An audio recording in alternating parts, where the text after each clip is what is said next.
Alright. We are a few lines above the middle of page Samaches, and the line begins with the word hakdumah.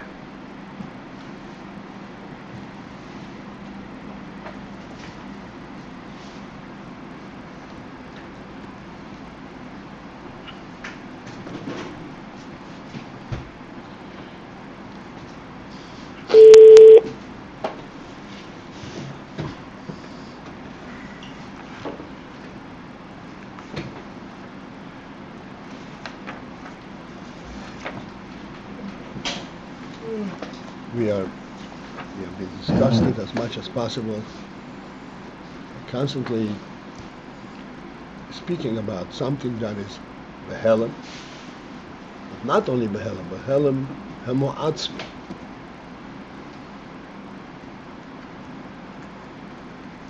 And chochmah hakdumah.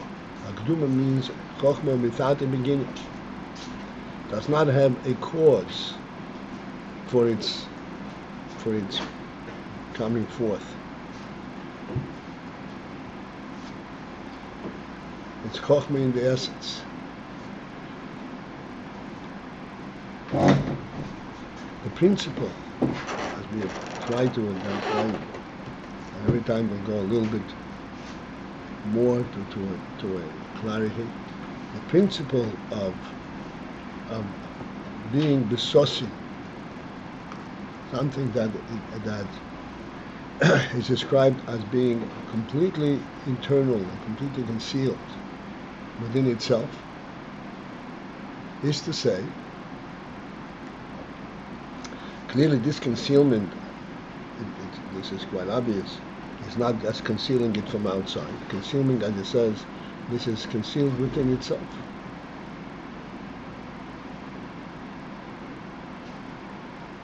So what does it mean, sosim an element and atzmi? What is there if it's a solim that's an element and atzmi?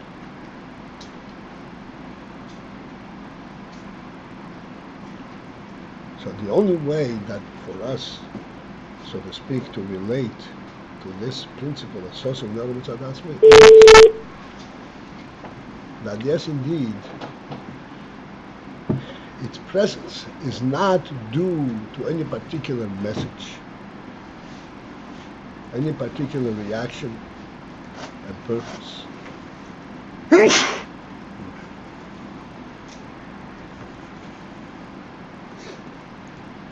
Its presence is due to the phenomenon of truth itself. Shemelikim emes, as his expression is.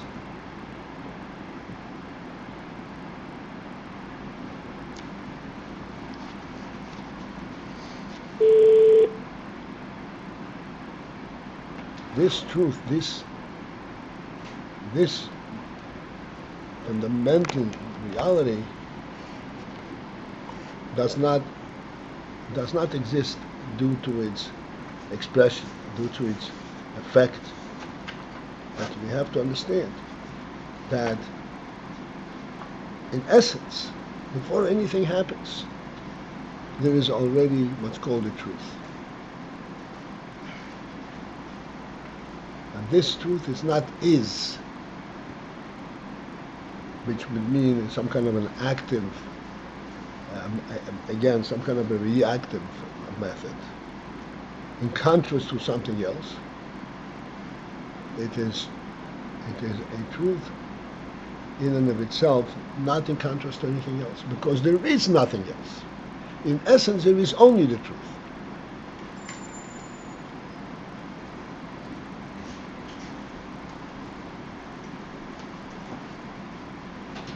This is from sosim and elam sadatz.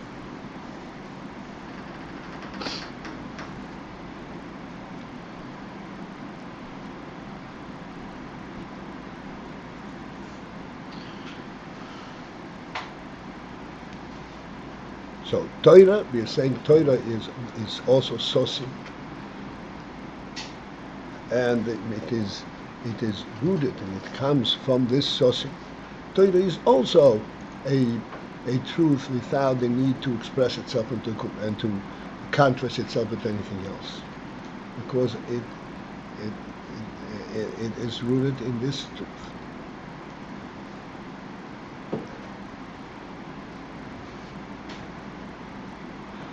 And then at the end he says, "B'chinas helem ho'atzmi de chochmah hakdumah shebe'atzmus." This is the helem ho'atzmi. Helem ho'atzmi means it is concealed not because it is concealing, but because it is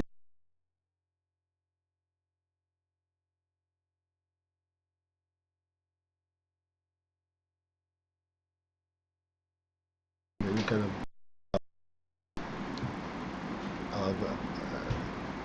message. Like in our Moshe of the sun, although we need a lot of refinement in our concept of the sun, but this is something which is the clearest thing in Chassidus and in the Pasuk. Light was made. The first day, there's no sun. Let there be light. By here there was light. What does this light represent? It does not represent a luminary. There's no luminary.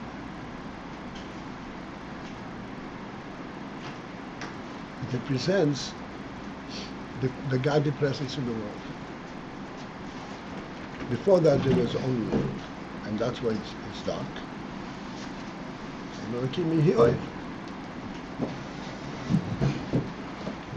This light is not a light that comes in contrast to darkness. It is stating that light is a reality. And then afterwards, as it says, when Hashem created the luminaries, creating the sun, and the sun is now, so to speak, within the natural world. We can understand how the light comes from the sun, but that's not what the sun is. There is an element in the sun that is actually representing this original light that was created in the first day. But it's camouflaged, so it does not perplex the world. But essentially what the sun does is not make you see in the dark, but you illuminate the world, eliminate darkness.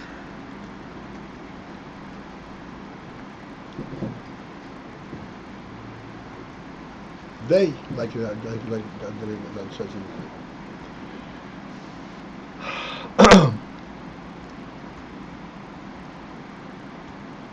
so this etzem of light, the etzem even in the sun, even though it's light,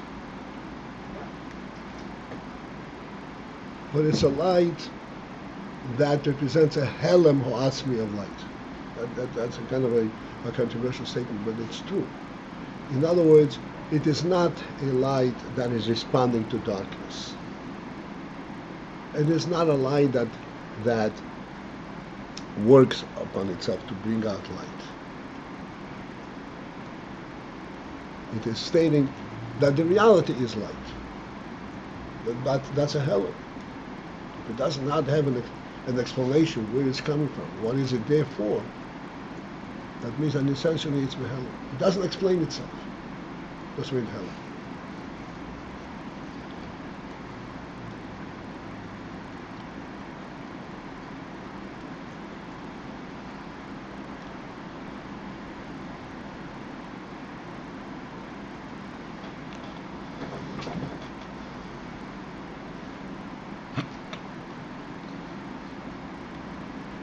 This is called Helam Ha'atzmi de chochmah hakdumah shebe'atzmus. Hakdumah, as we explained yesterday and another time, greater. Hakdumah means the pristine, the original. A chochmah that did not develop out of not being. Hakdumah means preceding anything, the original.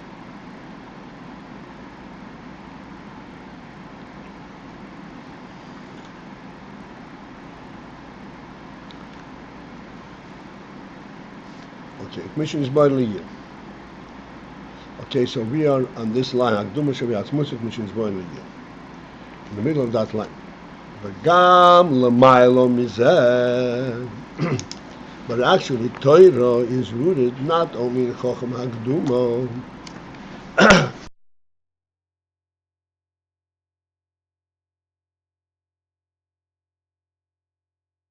Helam ha'ami. That bechina that can only be described as Helam Ha'atz. Again, we have now a little bit of a definition of the meaning of Helam.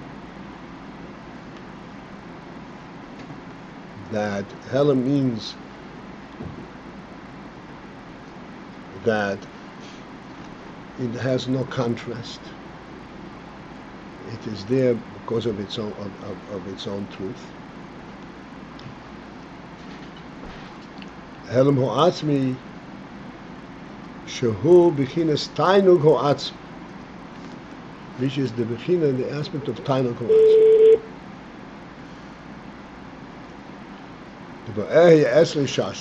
The commission is barely that Torah is describing itself. I was by him, which means I was by Hashem. Sha'ashuyim. Sha'ashuyim means that this is that which he, quote unquote, enjoys.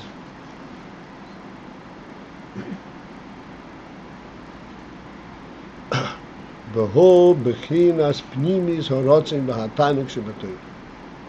And this is the essential, the essence, the pnimis of the rotzim and tainuk shebetorah.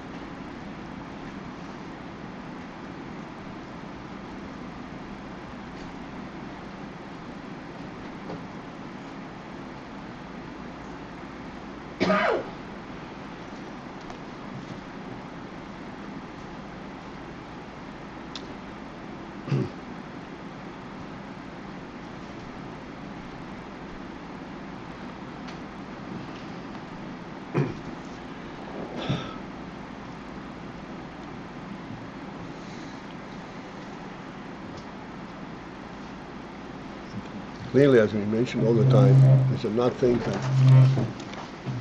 we can get a handle on it because we are talking about the seichel that is a functioning seichel. But we can find ways to point our attention to it. And classically, we mentioned from the Torah the Indian from lo signoi. Do not steal. And we explain that this principle of lo signoi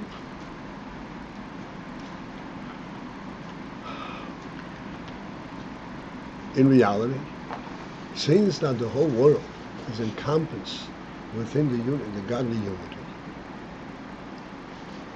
therefore lo signoi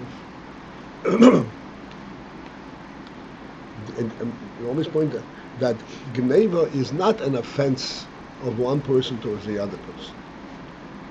Gneva is denying the godly reality.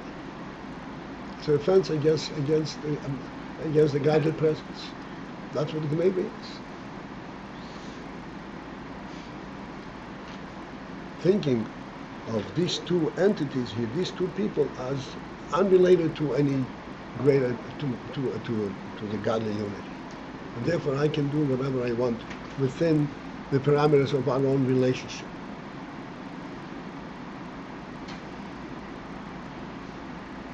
But in fact, they're encompassed within the godly unity. Now, this godly unity preceded, the truth of the godly unity is way above that state where there are two entities, where the possibility of neighbor exists. In essence, the possibility of neighbor doesn't exist altogether, because there is perfect unity.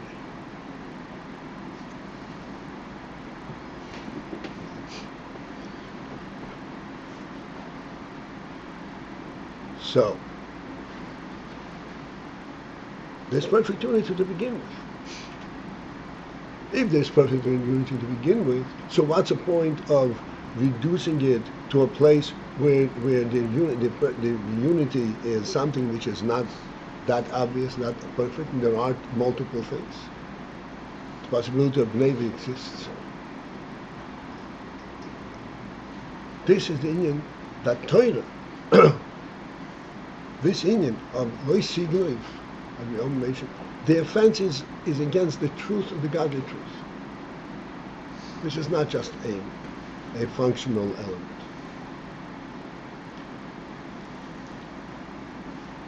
In our world, we can hardly relate to it, hardly understand it. This is a super worldly concept, principle. But this super worldly principle, this is rooted in the highest points of the godly truth itself. In other words, within the godly truth, there is this Ayin that yes, there is perfect unity, and there is a possibility that there will not be unity, and then there would not be any violation of that unity, because this unity is fundamental. Even if there is a possibility of maybe it will never be violated.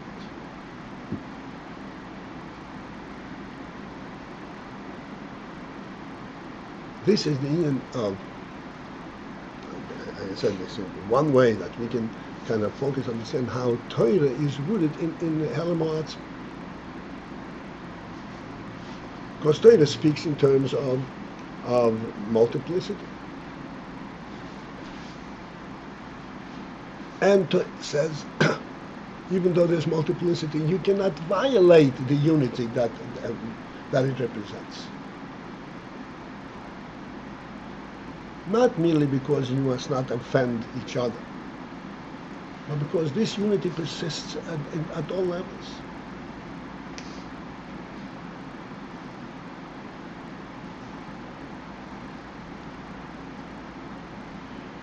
Which means, that's what I'm telling. It is there not because of some kind of a circumstance. You cannot step out of this truth.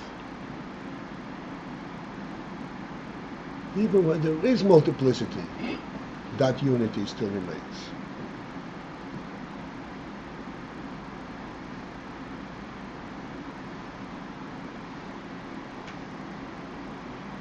So it says that the Torah is rooted in Helam or Atzim the chochmah, and Lamaylam is that, even higher than that, because it is rooted in the Tainug Atzmi of Atzmus.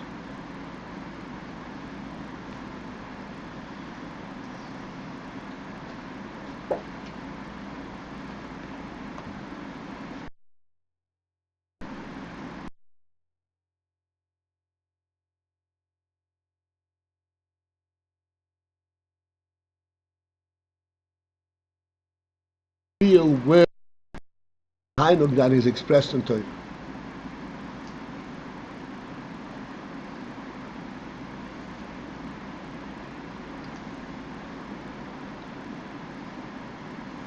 This is why I say mitzvahs are so significant, because mitzvahs represent this highest element of Tanug Elokei.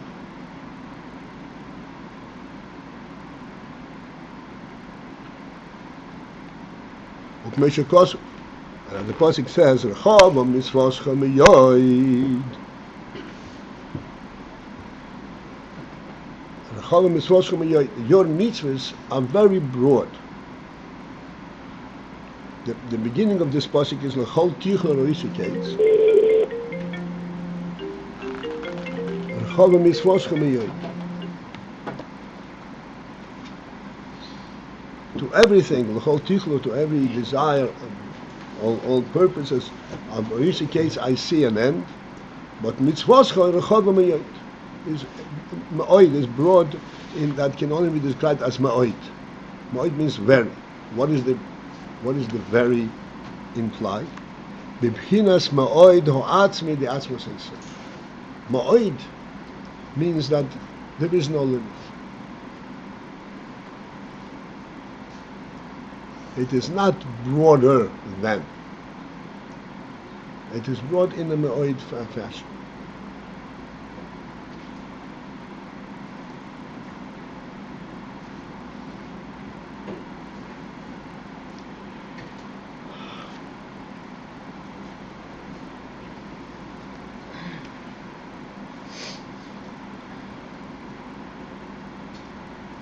So now, having discussed it to this point, we can relate to the principle that by doing a mitzvah, there's a fundamental and primary effect on the world itself, because you're revealing in the world the primary truth of godly truth, higher than even chochmah.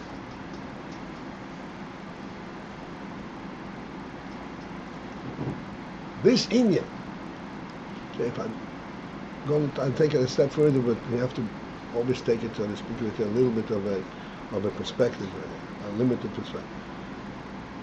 This inyan, that even in an environment where there is multiplicity, but the possibility of violation exists. Not only possibility of violation exists, but from a worldly perspective, it's advantageous.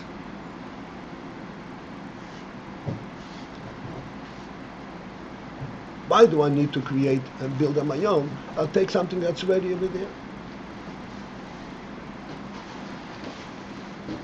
From a worldly perspective, it's advantageous.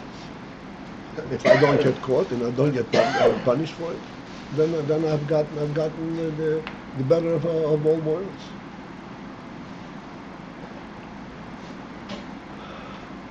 So this is a little bit perverted, but nevertheless, that is what the world stands for. Within this environment, to recognize that this Helamoazm, the truth, persists. It's present right there, without any diminishing. On the contrary, this is where this truth is in full expression.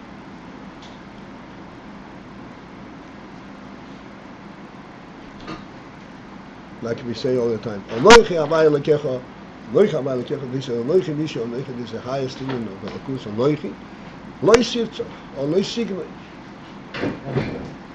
it is directly connected, because this is what Losigna represents. They say in full expression. What? Why did she say in full expression? This is the full. This is a shleimus. This is. Yes, that the shleimus of a deity is that it cannot not be.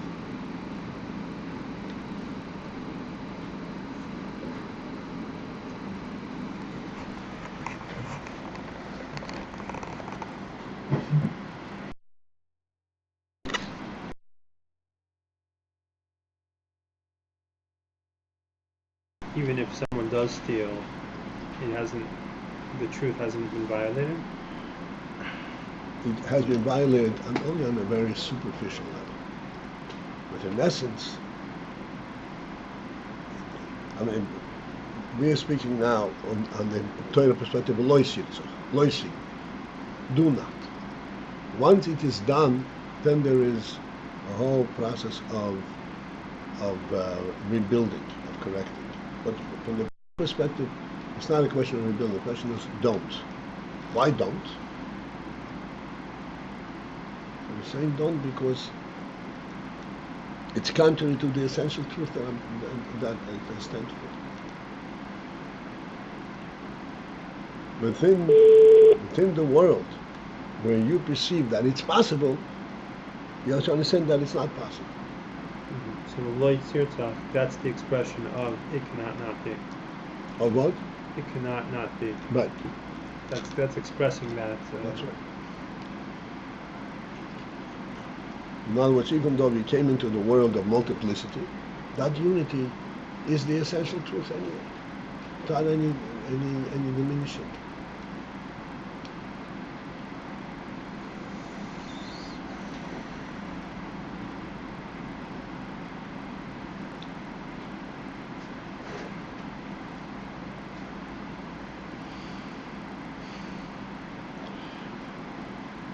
Which is why there are such intricate, sometimes seeming very superficial elements in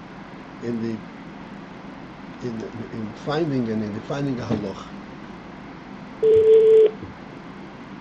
If one thinks like this, then it's okay. If one thinks like this, then it's not.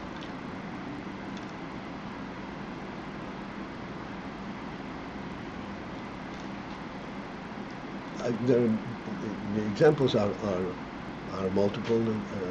In every halacha there is this in, but just something that just came to my mind because for whatever reason. If one travels in the world, travels across the world, and he goes across the international date line, so he loses a day, and there's a whole bunch, many different shilas that come up as a result.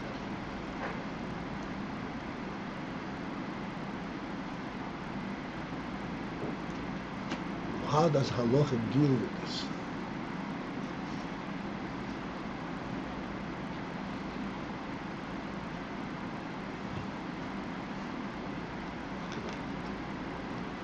So, one thing that halacha says is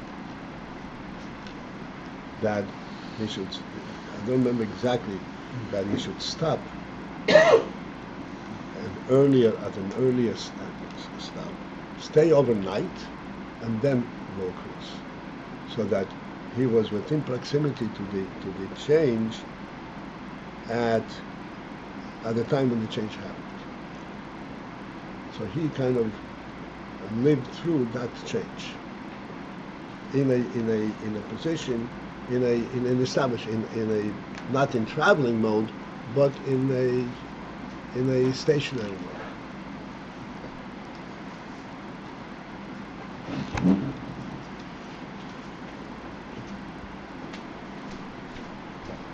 The same thing, for example, we say simpler.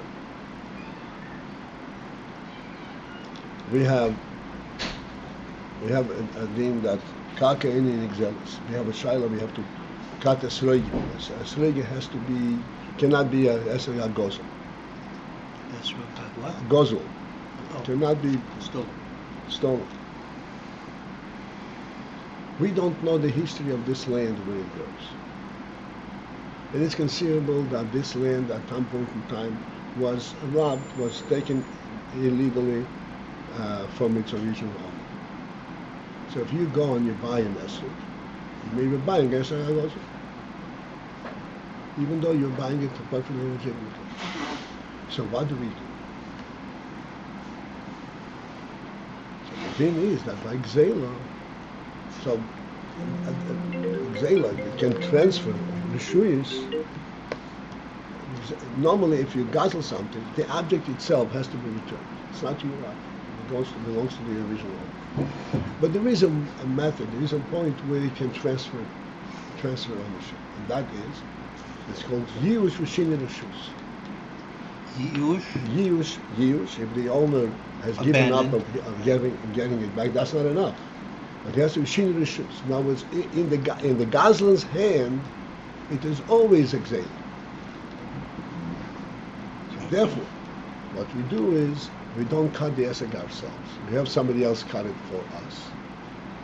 So he is the Gazlan, and he gives it to us, that's Shini Reshus. And there is certainly Yiush on the part of the owner, and therefore the esek belongs to us. So this is a technicality that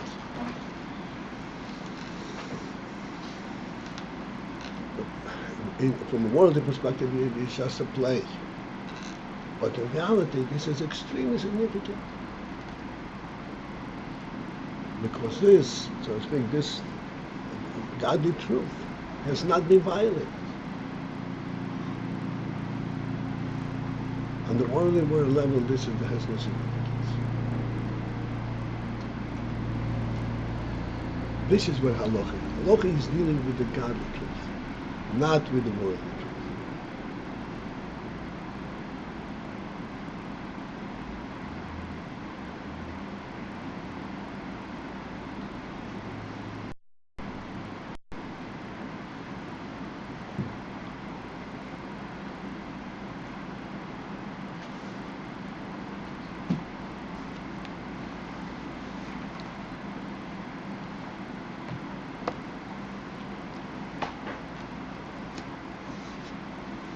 This is what we're learning and saying, that Torah is really not, which means that cannot possibly be dissociated.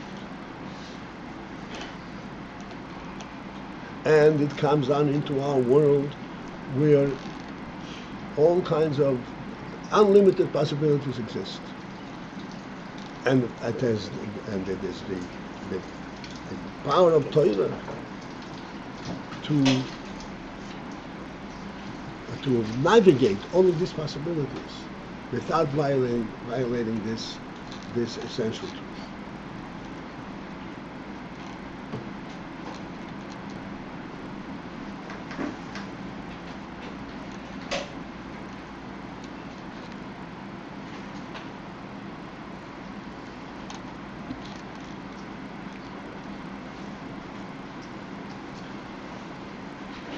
Okay? All right, this is it for this morning.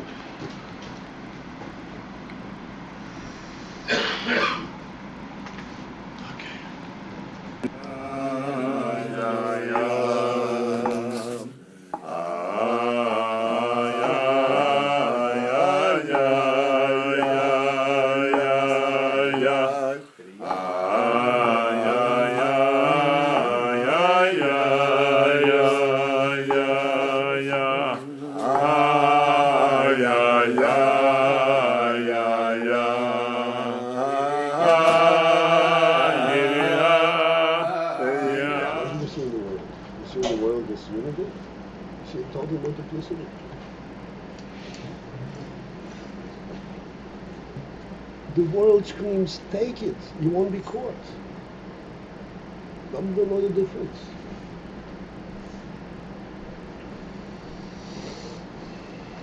You take $1 out of the pocket of a multi-billionaire. Whom did you hurt?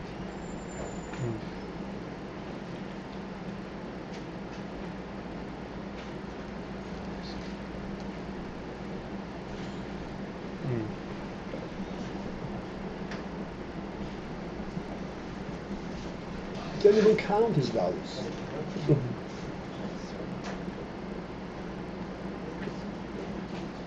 So, in what way are you doing anything wrong? Yeah.